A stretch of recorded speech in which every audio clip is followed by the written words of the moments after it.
Good morning everyone. तो आज हम बात करेंगे हाइब्रिड वॉरफेयर के बारे में। आप सभी जानते हैं कि कई सारी कंट्रीज़ इसके ऊपर रिसर्च कर रही हैं कि हाइब्रिड वॉरफेयर जैसे खतरे से कैसे निपटा जा सके। और आज इसमें मैं ये भी बात करूंगा कि हाइब्रिड वॉरफेयर जो है उसमें कौन सी कंट्रीज़ ज़्यादा ताकतवर हैं। तो पहले हम जान लेते हैं कि हाइब्रिड वॉरफेयर में कौन कौन से मेथड का इस्तेमाल होता है। तो सबसे पहला मेथड है अनकन्वेंशनल मेथड। इसमें हम मान लीजिए कि चाइना किसी दूसरी कंट्री के ऊपर साइबर अटैक करवाएगा और कल को बोलेगा कि ये साइबर अटैक तो मैंने करवाया ही नहीं। तो ये भी हाइब्रिड वॉरफेयर का एक हिस्सा है जो डेंजरस हो सकता है, बेहद ख़तरनाक हो सकता है कि इसमें डिटेक्ट नहीं किया जा सकता कि किस कंट्री ने ये काम किया है।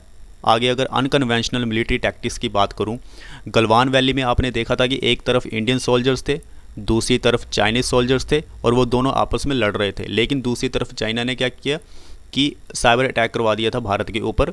और महाराष्ट्र में ये न्यूज़ हमें देखने को मिली थी, अगर आप सर्च करेंगे तो आपको दिख जाएगा। और चाइना ने कहा था कि ये तो हमने करवाया ही नहीं अटैक। तो ये भी एक अनकन्वेंशनल मेथड है, यानी कि mixture of A unconventional method and the conventional military tactics. इससे बनता है हमारा हाइब्रिड वॉरफेयर। आगे अगर बात करूँ तो इन्फॉर्मेशन पॉल्यूशन। कल को पाकिस्तान बोल दे कि भारत ने अभी टेररिस्ट अटैक करवाया है पाकिस्तान के ऊपर, इसकी जिम्मेवारी भारत को लेनी चाहिए। तो यानी कि किसी देश की छवि को ख़राब कर देना, इसे हम बोलते हैं इन्फॉर्मेशन पॉल्यूशन। परसेप्शन मैनेजमेंट, किसी देश की गलत परसेप्शन क्रिएट कर देना पूरी दुनिया में, उसे भी हम बोलते हैं हाइब्रिड वॉरफेयर का एक हिस्सा मान सकते हैं। या गलत प्रोपेगेंडा बना देना किसी दूसरी कंट्री के प्रति, ये भी हाइब्रिड वॉरफेयर का नेचर है। Without engaging in open hostilities. Pakistan या भारत का अगर हम एग्जाम्पल लेते हैं तो पाकिस्तान जो है वो सीधा सीधा भारत के साथ लड़ाई नहीं करेगा, बल्कि नॉन स्टेट एक्टर्स को भेजेगा, साइबर अटैक्स करवाएगा या और भी मल्टीपल चीज़ें करेगा, जिससे हम इसे बोल सकते हैं हाइब्रिड वॉरफेयर। आगे हम देखते हैं इकोनॉमिक मैनिपुलेशन। किसी देश की अर्थव्यवस्था मान लीजिए बहुत अच्छी चल रही है और कल को चाइना क्या करेगा कि अपना कोरोना वायरस भेज देगा और भारत की इकोनॉमी जो होगी वो डिसरप्ट हो जाएगी, ख़त्म हो जाएगी। उसे हम बोलते हैं इकोनॉमिक मैनिपुलेशन। तो ये भी हाइब्रिड वॉरफेयर का एक हिस्सा है।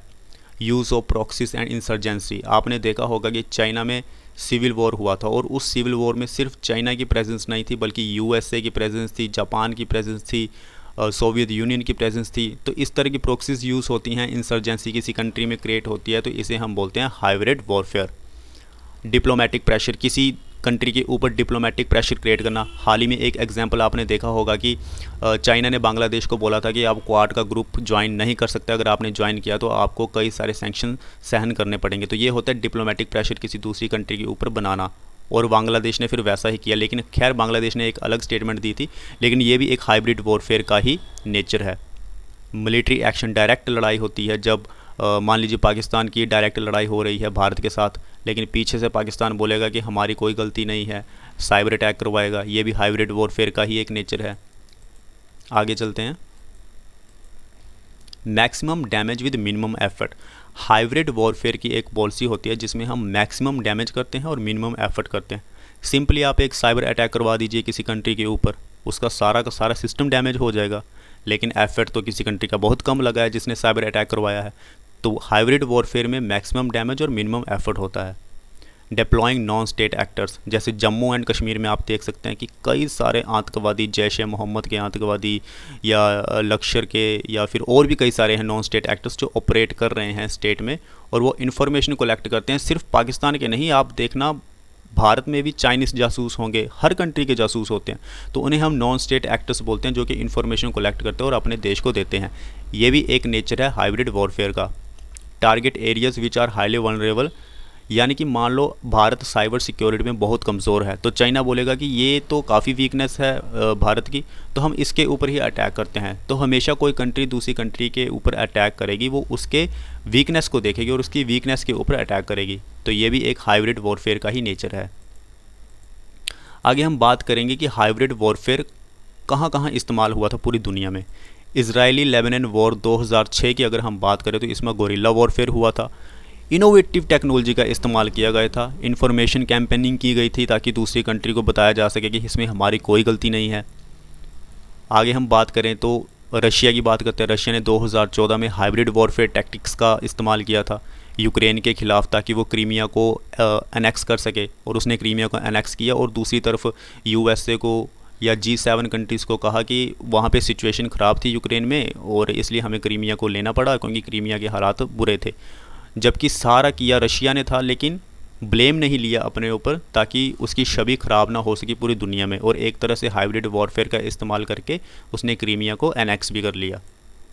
फेक न्यूज़ का इस्तेमाल करना, पाकिस्तान या कोई भी कंट्री भारत के ख़िलाफ़ बोलती है, फेक न्यूज़ बनाती है कि पीएम मोदी ने ये बोल दिया, प्राइम मिनिस्टर ने ये बोल दिया, भारत ये करने वाला है, भारत से आया है ये वायरस। जैसे चाइना ने झूठ ही बोल दिया कि कोरोना वायरस जो है वो भारत से आया है, जबकि सच है ही नहीं, तो ये फेक न्यूज़ है। ये भी हाइब्रिड वॉरफेयर का एक नेचर है।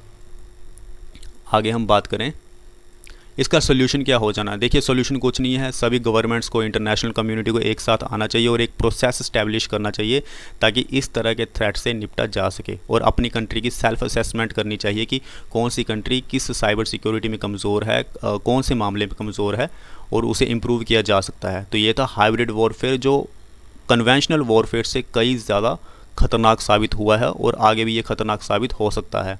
जैसे आप स्पेस टेक्नोलॉजी का एग्जांपल ले लो, तो स्पेस में भी झगड़ा चला हुआ है चाइना के बीच में और यूएसए के बीच में, कि स्पेस में और रशिया के बीच में, कि स्पेस में सबसे ज़्यादा डोमिनेशन किसका हो। तो ये भी हाइब्रिड वॉरफेयर का ही एक इस्तेमाल है। बायोलॉजिकल वेपन्स का इस्तेमाल होता है, केमिकल वेपन्स का इस्तेमाल होता है, ये सब हाइब्रिड वॉरफेयर की टेक्नोलॉजीज़ हैं। तो फ्रेंड्स इतना ही। लाइक करें, शेयर करें, सब्सक्राइब करें हमारे यूट्यूब चैनल। धन्यवाद। God bless you. Thank you.